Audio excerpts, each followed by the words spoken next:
Moving in with my daughter at 75 sounded like a blessing, a chance to feel close again, to help with the grandkids, to be surrounded by warmth, laughter, shared meals.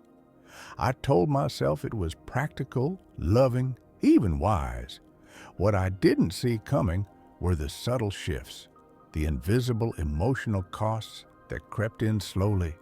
No slam doors, no screaming matches, just quiet fractures. Eye contact that didn't last, small hesitations, tension that settled into the walls of the house like dust. If I had known what I know now, I would have done things differently, because love isn't enough. Good intentions aren't enough. And if you're considering moving in with your adult child or inviting your parent into your home, you need to hear this. There are 4 specific mistakes I made that quietly unraveled everything we had. The first mistake was assuming that closeness means compatibility. I love my daughter. I've always been proud of her. We talk often. We laugh at the same things. But I confused emotional closeness with lifestyle alignment. I like quiet mornings. She plays music and makes blender smoothies before 8 a.m. I'm used to routine. She thrives on chaos. I clean as I go. She lets dishes pile up. We never talked about these things. We assumed we'd just adjust. But instead of adjusting, we started avoiding the kitchen at the same time, avoiding honest conversations, avoiding the smallest conflicts because we didn't want to hurt each other. But the silence grew louder. We had shared so many years of closeness, but sharing a roof brought out parts of us we'd never seen in each other. And instead of saying, "Hey, this is harder than I thought," we both acted like it was fine. That was the second mistake. We didn't establish boundaries. Not once did we sit down and talk about space, schedules, or privacy. She thought helping me meant stepping in. I thought helping her meant staying out of the way. But that unspoken mismatch created friction. I'd rearrange things in the kitchen to be more accessible. She'd see it as me taking over. She'd pop into my room to grab laundry or ask a question. I'd see it as an intrusion. I gave the kids advice. She saw it as judgment. She asked if I'd stay with them during their vacation. I heard it as obligation. We never talked about what was okay and what wasn't. We just hoped we'd figure it out as we went. And that's exactly what led us off track. When boundaries are missing, every little thing starts to feel personal. She got frustrated when I reminded her to rest. I got quiet when she left me out of decisions. We weren't angry. We were confused. We were guessing how to make each other comfortable and failing in silence. That confusion became emotional distance, and that distance became resentment. Mistake number 3 was letting care turn into control. She meant well. She offered to drive me to appointments, reminded me about my meds, double-checked my calendar. But I started to feel small, like I had become another task on her list. I didn't want to admit that I was sensitive to it, that I felt watched, managed. I wanted support, not supervision. But I didn't say anything. I thought if I pushed back, I'd seem ungrateful. So I smiled, thanked her, and slowly started hiding the parts of my life that felt too needy to share. She thought she was helping, but the more she stepped in, the more I stepped back. I stopped asking for help even when I needed it. I didn't tell her when I had a headache.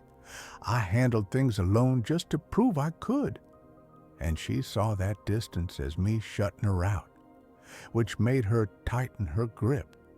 And the cycle repeated. If I could go back, I'd tell her clearly what kind of help I appreciate and when I need to do things on my own. Not every reminder is love. Sometimes it's pressure, and no one likes to feel monitored in their own life. The fourth mistake was pretending everything was okay. I felt the tension. I saw the change in how she looked at me. We were polite, but not connected. Friendly, but not close. Every time I wanted to say something, I stopped myself. I didn't want to cause a scene. I didn't want her to feel guilty.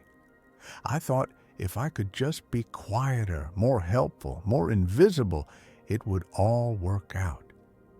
But that silence didn't protect our relationship. It weakened it. Because under that surface calm, we were both keeping score, both quietly hurting, both waiting for the other to break the silence first. Then one night, during dinner, she looked at me and said, "It just feels like we're constantly tiptoeing around each other." And she was right. We had been, for months. We weren't arguing, but we weren't growing either. We were managing each other, measuring every word. And that's when I realized love without truth becomes a performance. And eventually, that performance collapses. What I wish we'd done differently wasn't something big. It was the small, practical conversations we never had. The 5-minute chats that could have saved months of quiet resentment. We should have talked about daily routines before I moved in. What mornings look like, what dinner means, how we each recharge. We should have made space sacred, her space, my space. We should have written down boundaries so we could respect them without guessing. We should have clarified what's help and what's interference, what's shared and what's off limits. These things sound small, but when they're left vague, they build into tension, and that tension eats at the best parts of a relationship. I also wish we talked about roles. Was I her mom, her roommate, her elder, her dependent? We never decided, so we both fell into patterns that didn't fit. She treated me like a patient. I acted like a guest. We kept missing each other in the middle, and the more we drifted, the more we avoided the one thing that could have saved us: truth. A real, raw conversation without trying to protect each other's feelings too much. Because silence might feel safe in the moment, but long-term, it's poison. I started journaling after that night, just a few lines each day, what I felt, what I didn't say, what I wished I could. And eventually, I gave her one of the pages. It said, "I miss being close to you." She read it, sat down, and we talked, really talked. The kind of conversation that feels shaky but real. We cried, we laughed at how avoidant we both were, and then we made changes, not dramatic ones, but clear ones, shared expectations, weekly check-ins, agreements on privacy, little things that gave our relationship oxygen again. Living together didn't ruin us. Avoiding each other's truth almost did. And I think that's what happens to a lot of families. They don't break because of big arguments. They break because no one ever says the small, hard things that matter. So if you're planning to live with a parent or move in with your adult child, prepare your heart, but also prepare your plan. Don't assume love will carry the weight of silence. It won't. Talk about what you need. Ask what they need. And revisit that conversation often. Because family isn't just about living in the same space. It's about preserving connection inside that space. And if you don't protect the relationship first, no amount of shared walls will make it feel like home. If this has opened something for you, comment "Living with Love" below. Because it's not about just being in the same house. It's about learning how to stay close without losing yourself or the people you love most. What we shared after that moment wasn't flawless, but it was real. The silence had cracked, and from that opening came something better: honesty. We began with small changes. She asked me what mornings felt best for me, and I asked her when she most needed space. We created tiny boundaries, not to build walls, but to keep the relationship protected. A designated hour each evening where no one knocked. A short weekly check-in, not about chores or plans, but about how we were feeling. It wasn't about fixing each other. It was about making space for both of us to exist as we are. I began taking daily walks again, not to escape the house, but to reconnect with myself. She stopped hovering, stopped anticipating every need I hadn't expressed. Slowly, the air between us softened. The kitchen didn't feel like a negotiation anymore. The living room wasn't filled with unspoken tension. We didn't become different people. We just became honest ones. People who could finally say, "That bothered me," or "I need a little more space today," without fear of breaking something. People often imagine that moving in with family will either solve everything or destroy everything. The truth is messier. Living together doesn't fix a relationship, it reveals it. And that's exactly why it's so powerful and so risky. If you're not willing to face what's underneath the surface, sharing a house can turn those cracks into deep divides. But if you are, if you're willing to be uncomfortable, to get vulnerable, to redefine what closeness looks like, then sharing a home can actually heal more than it hurts. One of the hardest parts was realizing how many assumptions we brought with us. She assumed I wanted help with everything. I assumed she needed me to be completely independent. We both kept adjusting quietly instead of talking openly.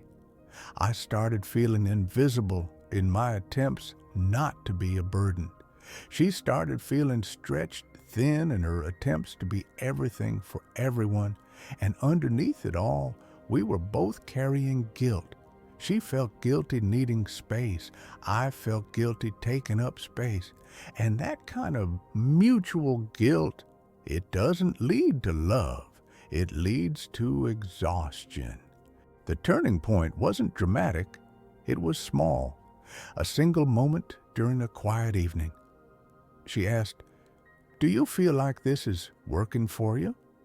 And I was honest. I said, "I feel like I'm always trying not to be too much." She paused, then said, "I feel like I'm always trying not to let you down." We both sat in that truth, not trying to fix it, just sitting with it. That conversation wasn't a resolution, but it was a release. We started acknowledging what we were feeling instead of avoiding it. I stopped pretending I didn't mind being left out of certain plans. She stopped pretending she didn't miss the privacy she used to have. And in that honesty, we found room to breathe again. We didn't always agree, but we began to trust each other with discomfort. And that kind of trust, that's what actually brings families closer, not just shared meals or nice moments, but the courage to say, "Here's where I'm struggling, and I still want us to get this right." Now, we live with more grace, more pause. We've accepted that we won't always get it right. That love in shared space requires maintenance. It needs regular conversations, small renegotiations, and the kind of patience that forgives quickly. We no longer wait until we're upset to talk. We talk before the resentment grows roots. And when we miss a step, because we still do, we come back quicker. That's the difference. If you're in this situation or considering it, ask the questions no one wants to ask. What does space look like for each of us? How do we handle frustration? What roles are we playing that no longer fit? Where do we feel appreciated? And where do we feel misunderstood? Don't wait for things to boil over. Say them now, gently, clearly, with love. I no longer believe that living together has to cost you closeness, but I do believe it demands more honesty than most families are used to. If you're not ready to be vulnerable, to listen without defense, to let go of old roles, you're not ready to share space. Because shared walls magnify everything, including the things we've avoided for years. Our house is quieter now, but not in that tense, walking on eggshells kind of way. It's peaceful. We've both reclaimed parts of ourselves we had lost trying to make each other comfortable. I no longer feel like a guest. She no longer feels like a caretaker. We've become partners in this strange, beautiful, complicated season of life. Not because we're perfect, but because we finally stopped trying to be. If this story echoes even a little of your own, comment "Home Through Honesty" below. It doesn't mean everything's figured out. It just means you're in it with awareness now. And that changes everything. And if you haven't yet, subscribe and turn on notifications. Because the truth is, no one teaches us how to do this. How to age with grace, how to parent adults, how to be parented when you're not ready to feel old. That's what this space is for, to keep us honest, connected, and a little less alone in the process. See you in the next one.